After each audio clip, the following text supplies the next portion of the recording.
All right, hello to our listeners and viewers, and welcome to the Environmental Echo of PW Grocer's monthly podcast. I'm Paul Boyce, the CEO and president of PW Grocer, as well as your host. And I want to introduce our guest today is going to be Inez Birbiglia from Skytesting Civil. They do a lot of interesting work, and we're going to cover all those topics very shortly. But before we get started, I do want to mention the best way to get a hold of us, if you guys have ideas or thoughts you want to share or topics for future podcasts, or you have a comment you want to make or share with us, the best way to get a hold of us is our website, which is www.pwgrocer.com/podcast. And let's get into today's topic with Inez. So I do want to welcome her to our show, and I'll give you guys a little bit of an intro to her background and what she's involved with. She does lead a team of engineers and inspectors who meet the environmental and engineering needs of Skytesting's clients, and we'll talk about a little bit of who those folks are in a minute. But for those of you who don't know Inez, the path she's followed to her current position is varied and interesting. She spent a good portion of the last 20 years working in local government out here in Suffolk County, I believe. Yes, for sure. Which included stints at two different townships, which was the town of Brookhaven and the town of Islip, which is where I had the pleasure of first meeting her. In both instances, she's played key roles in helping these municipalities navigate the ever-evolving environmental landscape on Long Island, which is it ever evolving. And in particular, she's managed the environmental assessment and remediation of the town of Islip's Roberto Clemente Park in Brentwood, which was a town facility that suffered significant environmental issues, which resulted from contaminated fill being used at the park, unbeknownst to the town. But outside of her work, this is something I just found out. We were just talking about, very interesting. Inez is a boxing instructor, a talented musician, and a lover of live music. Inez, welcome to the Environmental Echo. Thank you, Paul. I'm happy to be here. We are happy to have you. So with that said, why don't we just get right into today's topics? From my understanding and our conversations, you guys, Skytesting, you deliver a variety of services. As we mentioned, includes inspections and materials testing. Can you tell us a little bit about your firm and the resources you guys use to provide you provide to your clients? Sure. We're a third-party provider for special inspections. We have a materials testing lab in Bohemia. We service all industries. We've done a lot of schoolwork, higher education. We're in the private sector almost equally to the public sector. And we are working almost always exclusively for ownership to ensure that the fabrication and the placement of materials are following the building code and the spec, and that the materials used are appropriate. We test those materials in a laboratory, and it's a niche world. It's not quite building inspecting. It's not engineering inspecting. It's in between. We deal with soil, concrete, mortar, grout, steel, welding, bolting. So we're in construction, but we don't build anything. And you need us for final sign-off on many of the projects, especially in New York City. That's the next question is, your target markets. You do mention New York City. What's sort of the geographic extent that the firm covers here? It really is all five boroughs, although Staten Island's really far. And always fun to get to and from, and the same with the East End as well. It's all of Long Island. It's five boroughs and Westchester. The licensing specifically for all five boroughs is required for New York City, which we are licensed in as a Class 1 special inspection agency. And you've told me, but for our listeners' benefits, how large is the firm? How many employees do you have today? We have not many. We're small. We have about 10 full-time and 4 part-time, and several consultants, a couple of engineers. We have 2 engineers on staff. So that was my next small. question. What's the makeup of the staff? You got a couple of engineers. What else? We have a structural, mechanical, and civil. We have a lab manager, a lab director, and then as far as the field staff goes, you have master special inspections and all different special inspectors or field technicians at various levels.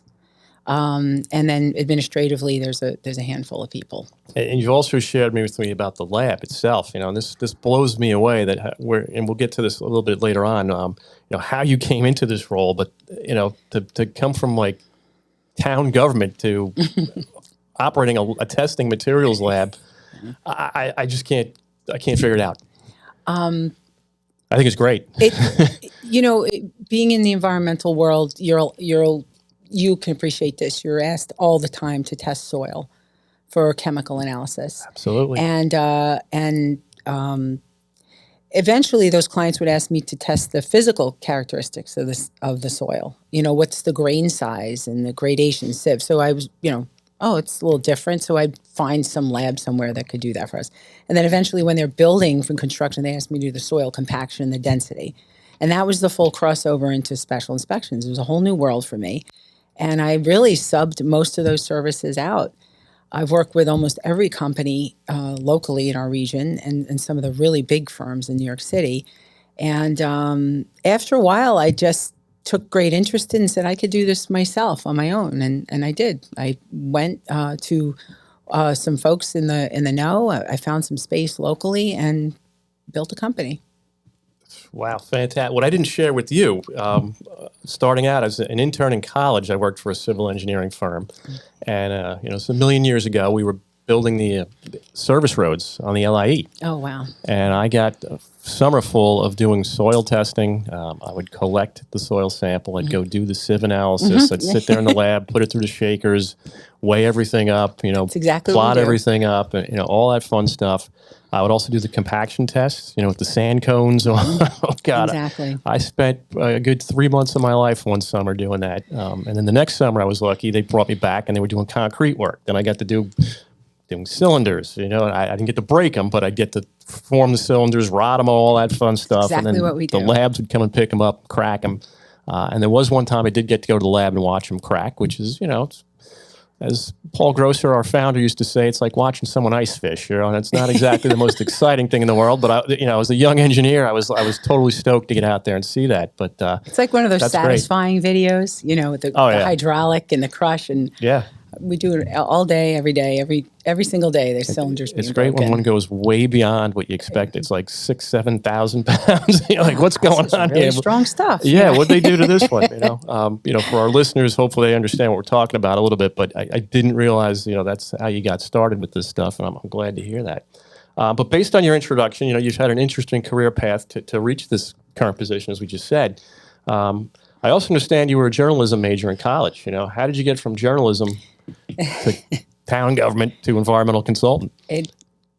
It's amazing, the stretch, but I was covering, I was a reporter. I was covering local government. I covered South Nassau County and the village of Freeport. The mayor read my byline, asked me to come on board as their public affairs director, which was really the first time I'd entered government. And in a short period of time, I loved it. I absolutely loved it. I was a PIO, a public information officer for the fire department, for the police department.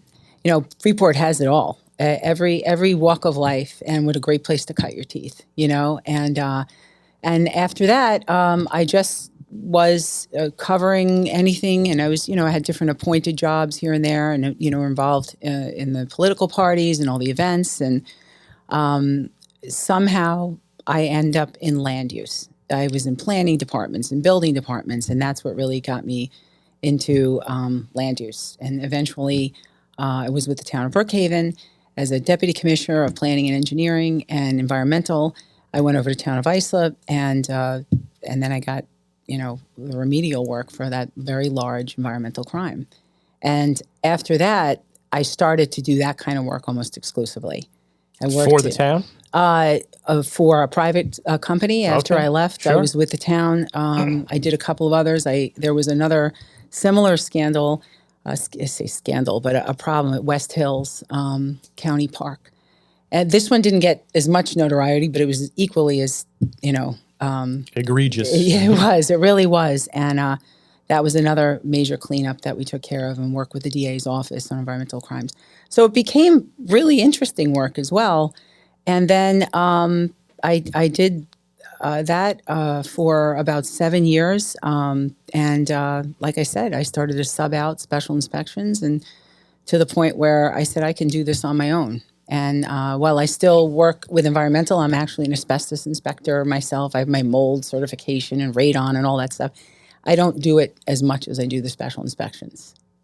Gotta hand it to you. It takes a lot of, I don't want to say nerve, but courage and certain fortitude to start your own business. It's scary. Absolutely. It's scary. Yes. You don't know. It doesn't matter if it's this field. You have absolutely no idea how much a business owner is responsible for things that you take for granted. You think you know until someone's saying, "Where's the toilet paper?" And you realize you're the toilet paper person, and you're everything. And it's hard. The human resources, the cash flow, the hiring, the firing, finding the work, performing the work. I mean, it's difficult, and that's something I hadn't realized. So I've been, humbled a bit, but that's what excites me. So as a smaller firm, I assume you don't have any. Do you have a full-time HR person? Do you have a full-time accountant, or are you wearing all these hats?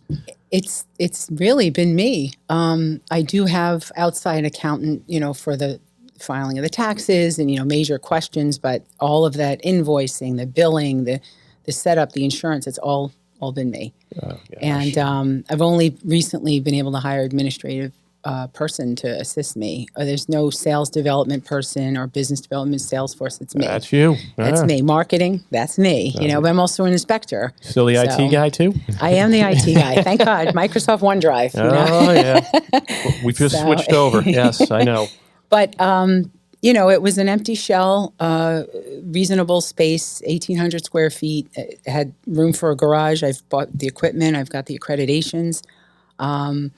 We're licensed. It's a lot in a short period of time.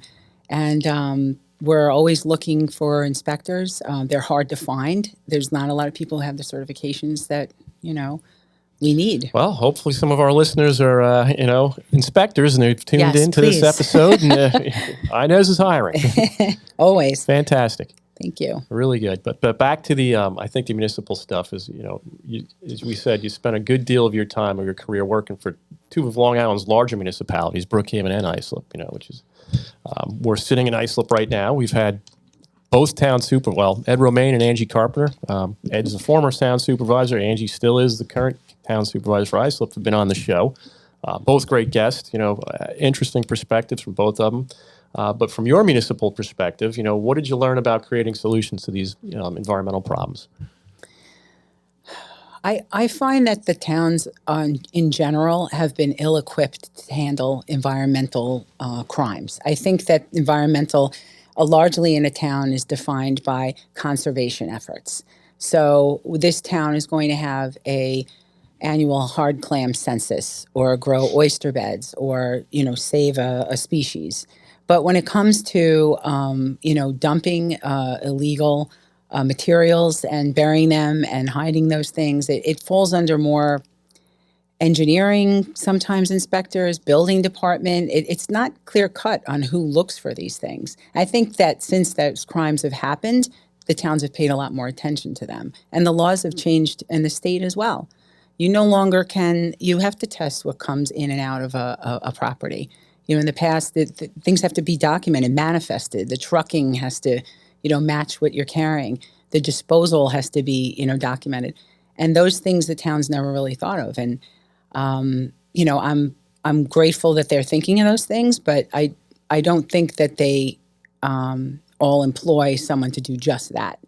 And unfortunately, they put a lot onto the contractor or the developer themselves to sort of self-certify that they're, and I don't blame them. They don't have money, and they're tight, and not everybody has the expertise. But it's still out there. It can happen. And this was the project that you were mentioned was happening under the light of day over a course of a year. Yeah, in the form of a rehab of a soccer field right in front of everybody's eyes. So if it can happen in broad daylight, so I don't know. I think they're all more well aware of it, which is a good thing. But do you see them employing tighter inspection criteria with stuff coming and going from their sites now? Or? I think some of them got worried and got scared, and they'll look at it through a legal point of view. I wish that there was more outreach from the DEC and the towns to educate them on what they should be looking for. The DEC was the one that came up with some, new laws to protect, the environment. And I don't know how far that gets the town. It's just, on on themselves to responsibly read it and know it. But I don't know. It's been a few years since I've been removed, but I know that those particular cases were a big deal. Well, they still are. If anything like that happens again, it's going to be It is Armageddon. It's true, and the punitive damages. That is unbelievable. The lawsuits that came from it. I can't tell you how many times I've been deposed or brought. I mean, it's just unreal how much that resonated, that one particular case. And how long, at Roberto Clemente Park, how long did it take to get that cleanup completed from start to finish? I mean, that was It was a big deal. It was a big deal. It was a big job. It was. I honestly, I want to say from the time it was discovered, and there was some initial testing and sort of classified, and then people were identified, and there were culprits and all that, to the time it was truly cleaned up. It was at least over a year. And then there was another part where it had to fill back in that hole after everything was taken out. So that took some time too. And again, this is all in a public park and in a neighborhood. That park was closed for a long time. It was. And the neighbors were upset. It Yeah. was during a political year where everyone wanted to get a piece of the action in terms of public relations. It was 15 front page stories in Newsday. I mean, it was a lot of coverage. And rightly so, but I hope that that never happens again. And I know that Islip and Brookhaven have done they've paid attention to it, and they've tightened their belt, and they've, certainly don't want that to repeat in their towns. No, nobody does. Yeah. Let's just, hopefully we keep an eye on it. It does not happen again. All right, I just want to say that is the end of part one of this two-part series. Paul Boyce here, your host, CEO and president of PW Grocer, and hopefully you guys can tune in for part two, which will be coming out soon. If you would like to contact Inez, please call 631-902-3594 or visit Skytesting Civil's website at www.skytesting.com.